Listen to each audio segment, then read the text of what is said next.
Yani umefika hata uwezi niongelesha. Ni nini? Si wewe unafaa kuniambia nimenunuza nimeshinda aje? Mimi nani anafaa kuuliza mwingine? Si wewe ndio umenipata hapa hata ujali siku yangu imekuwa aje. Kazi umefika, ushatoa simu, una chat na wasichana. Hebu leta nione.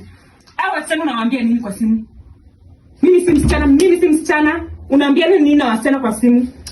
Sino hao wasichana wa job wanawafunza nini? Wanashinda walingia juzi so na wafunza kuna kitu nawafunza hapa. So, job enye mimi nilienda nikakutafutia ndio unatumia kutafuta wasichana kwa kunicheat na wao.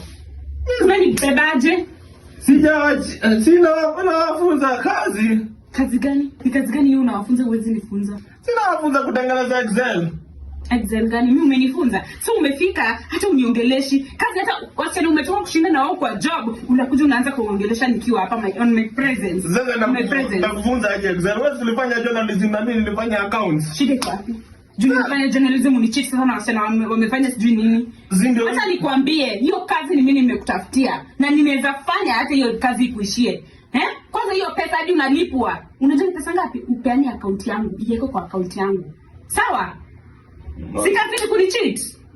Actually nitoka uende kwa wasichana. So unataka kuongea na wao kushinda umeongea na wao ni kama mimi si bibi. Sisi ndio hao. Unanionyesha nifanye nini? Si uongee na wao venye ulikuwa unaongea. Ongea na wao. Sawa.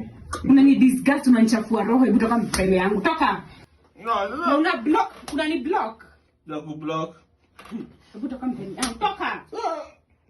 Bado unasimama na ninaongea. Usifanye nisimame hapa nitakubomoa wewe. Toka mbele. Ni kama tunapimana nguvu na